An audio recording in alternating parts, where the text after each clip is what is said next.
You're listening to Following On here on talkSPORT at 2. Myself, Jon Norman, alongside Philo, Wallace, the former West Indies international and the former number one fast bowler in the world, Steve Harmison, looking back at a comprehensive win for the West Indies over England. The decider's gone the way of the home side, who won a good toss, bowled in the best conditions of the day and then batted in them. It was slapstick for the first 50 overs at times. The second 50 overs lacking in any drama whatsoever, as 263 for 8, England recovering from 24 for 4 of sorts, but it was never going to be enough under the lights in Bridgetown, and so it proved. 100 for Casey Carty, 100 for Brandon King, and a big win for the West Indies, who've done it over England again. They always seem to beat England in white ball cricket in this part of the world. Certainly have in the last few years, and in red ball cricket. Thinking about Steve Harmison to the right for me, the last man to Englishman to take player of the series, I guess, in a winning effort for England. But that's not what we're going to be talking about for the next 15-20 minutes or so. It's this game and the series. Let's start with you, Philo Wallace. You must be pleased with how the West Indies went about their business today. Yes, John, I'm pleased as punch for West Indies. Obviously, they had a rough time in Sri Lanka. They lost the T20 series. They lost the T20 series and the one-day series there, and to come back in the Caribbean and beat England 2-1 is fantastic. Obviously, the last game, the second ODI in Antigua, would have hurt the West Indies, and they went to Barbados knowing what they had to do. Captain Hope won the toss and said that he will insert England. England were struggling, but they got up to a competitive total. But Captain Hope said it's a chasing ground, and he's true to his word. Obviously, that Brandon King and Casey Carty, congratulations to Casey Carty, have made an ODI 100, not out as well. The icing on the cake for him, and Brandon King continues obviously to show form, and we hope that will be a long-lasting show of some good form. But when you look at the way they batted, I thought West Indies played the conditions well. The pitch, to me, played better in the second half, and obviously the two batters, King and Carty, really batted well. A big second wicket partnership and pushed the game away from England. England looked out of sorts, very flat, not a lot of aggression in their bowling, but you have to commend the way in which the West Indian batters went about chasing the victory target, and they did it convincingly and also very professionally. A lot of smiles. They'll go back to the hotel and they'll have a drink and celebrate a very good win. And congratulations to West Indies for beating England again in the Caribbean in a white ball series. Were you a little surprised by how comfortable it was in the end? Yes, I was. I thought that the English bowlers would have done more on the surface. But again, not a lot of swing was on offer. I was very disappointed with how Jofra Archer bowled. I thought that he would have been the one to really run in and hit the straps early. He comes back in his second spell a little more aggressive than in his first, and that is a concern to me. And obviously, he didn't have really the support from Reece Topley, who looked really short of work and stiff, not playing a lot of cricket. Adel Rashid not being at his best. Obviously, Jamie Overton coming back into bowling. So a lot of work was on Jofra Archer's shoulders. He had a good knock with the bat, but obviously with the ball, he was not successful, not potent enough to pick up those early wickets that England would have wanted if they were in with a chance to win this game. Harmy, we know that England face a real problem when Adil Rashid finally walks away from this side. And what we saw today was kind of an England without Adil Rashid, because the ball had a lot of moisture on it. There was very little spin out there, and essentially he was rendered almost impotent by the conditions, possibly carrying a little something, I don't know. But that in itself shows England where they are in a lot of respects. A lot of untried players, maybe a little bit down on their luck. Not a lot to bring back in. And when Adil Rashid is ineffective in such conditions, they don't really seem to have that many wicket-taking options. No, we looked toothless, and you look at Adil's return, 0 for 51 off 10. Doesn't sound too badly, but I think even Adil will be, I think, very critical of his consistency of his performance today. And you're right. I think England were definitely caught short. I think they weren't at the races today. I think they were hands down beaten by the better team. You look at this series, and I look at the series and go through it, and yes, it's a very young and it's a very inexperienced side, but it was a bit of a mixed bag, wasn't it? The 3 games, and today was that again, and it was a mixed bag from people who failed and then got a little score. It's a mixed bag when it comes to the team. I mean, Sam Curran batting at 6 and Maudsley at 7. Overton played, didn't bowl, then played and bowled. You look at today's team and you go, Jofra Archer, frontline seamer, Reece Topley hadn't bowled for a long, long time, and it showed. Our third seamer is only allowed to bowl 4 overs. We've got no real trust in Sam Curran. He's bowling at the minute, even though in this series, he's batted. I think he's batted quite well on difficult circumstances and times he's gone in. 37, 52 and a 40, batting at number 6. So I think all in all, I think it's a bit of a mixed bag, but you just to take today in isolation, this could have been a hell of a lot worse.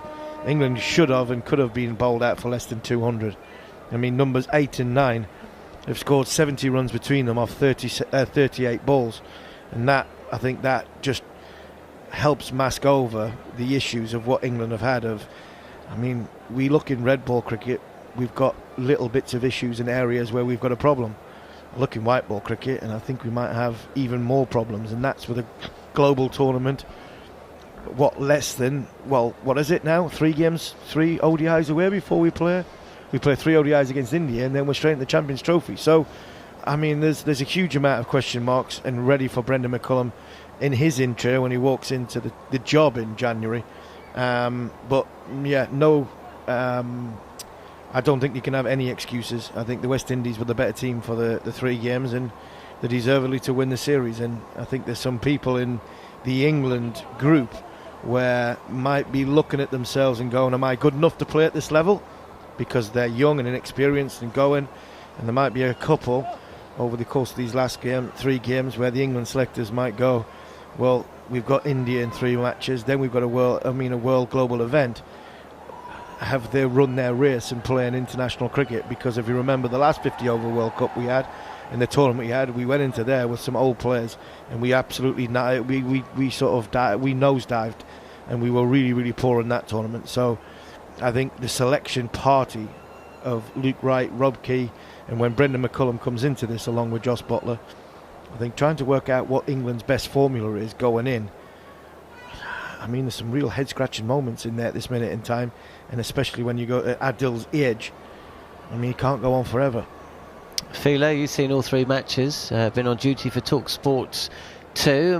Having heard what Harmy had to say from the outside looking in, would you concur, or would you say that's maybe a little bit more optimistic? I concur in certain areas. Obviously, if you look at England, when they started in Antigua, they lost the first game, but they bounced back in the second game. There were some wonderful performances in the second game. Captain Livingstone obviously batted wonderfully well, and Sam Curran. But my problem with England is that the consistency at the top. So Phil Salt scoring some runs, getting 2 good innings, but there's no partnerships at the top. That partnership, that opening pair, would have been very crucial and important to England posting bigger totals, and that did not happen. Then obviously the number 3 batter as well did not really fire Jordan Cox. With all the talk that he's this wonderful player, he did not fire, and obviously that is also a question about whether he can come in and just hit his straps, or does he need more time to really play other cricket before he comes into the international setup, because he's been caught out in the West Indies with a short ball.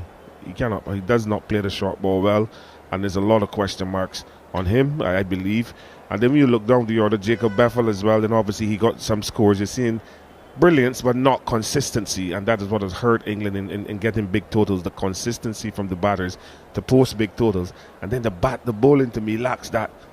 I like to see aggression in fast bowlers, and I didn't see it in the English bowling attack. Young Turner looks good, but he only played 2 games. You thought that Barbados would have been a better pitch for him to play on, but they rest him. You give Topley, who looks rusty.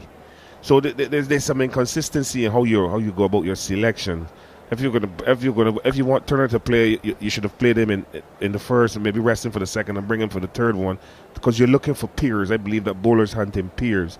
And you don't know who is going to pair with Joffa Arch at the top, because he's been given the 3 games. So obviously he's saying to himself, I'm the man who's going to open this bowling, and he needs to find a partner. Rashid, you have other spinners, but Rashid played 3, and you can see Rashid is tiring.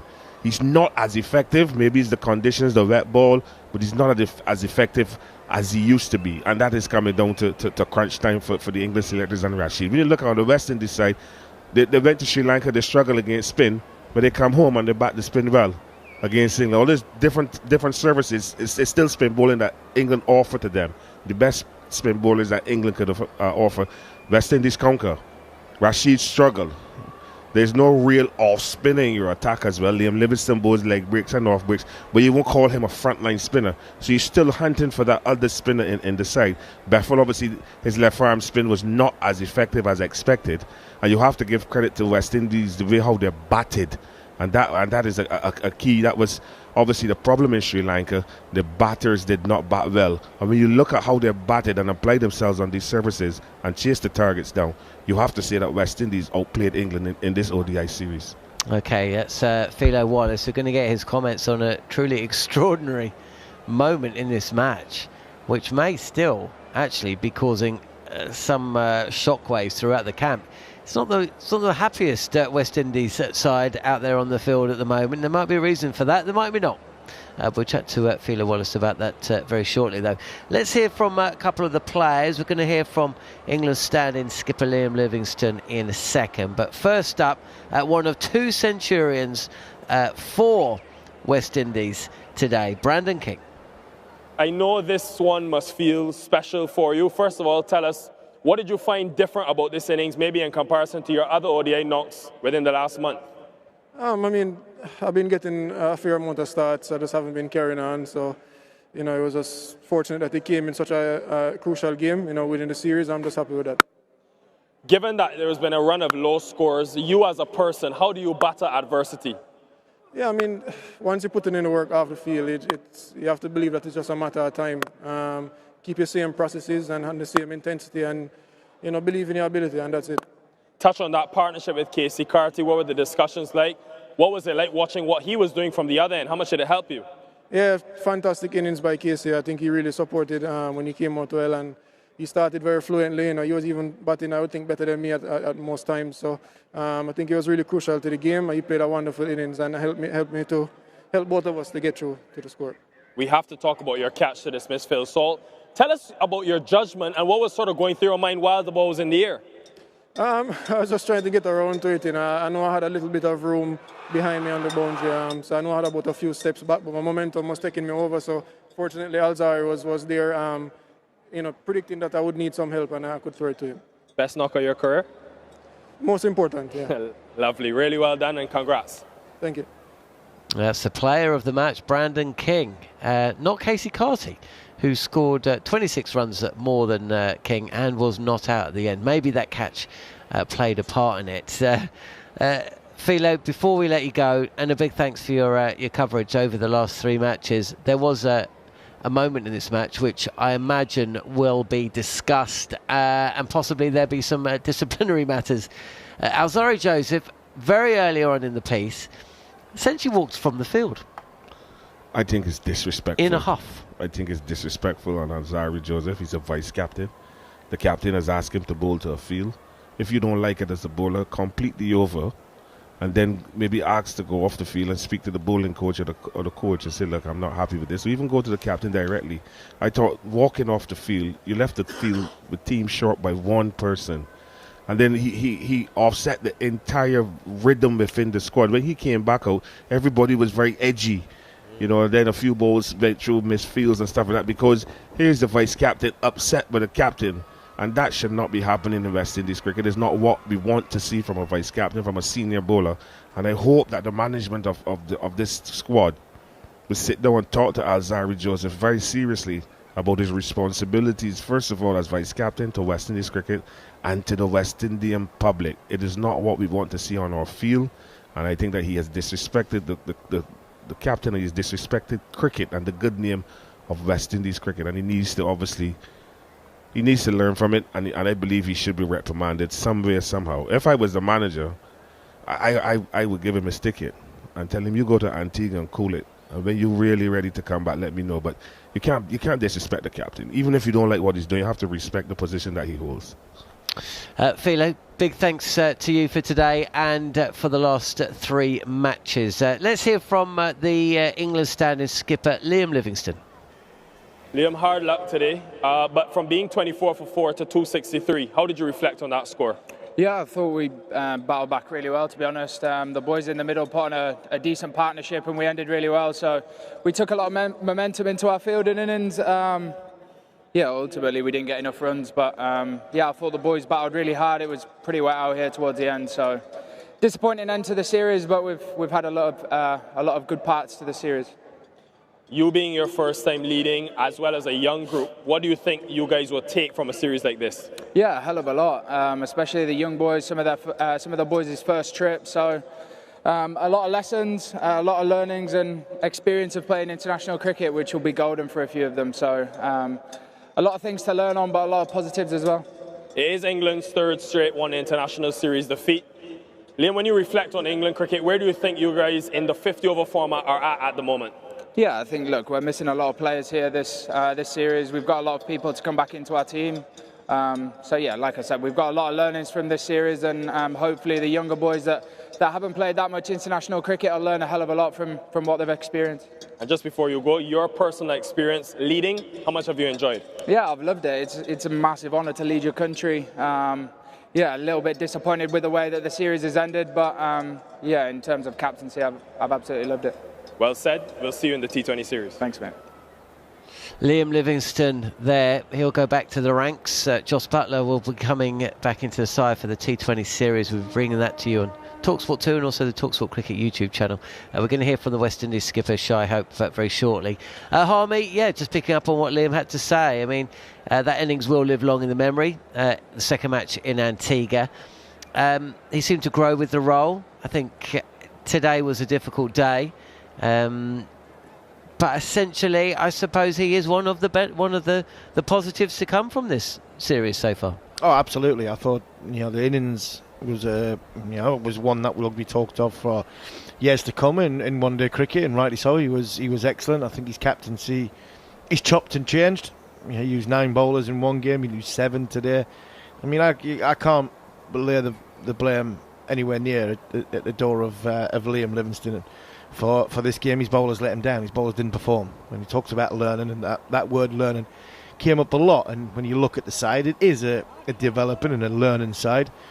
Going forward, I would imagine there'll be a lot of the Test boys who are 50-50 to play in 50-over cricket. I think they've enhanced their reputations by not being involved in this group. But Liam Livingstone, for me, has been a positive. I don't think Jofra Archer bowled as well as he can do today, but that's a huge positive. He's played 3 games in a row. First time he's played 3 ODIs in a row since 2020, I think, the COVID series against Australia.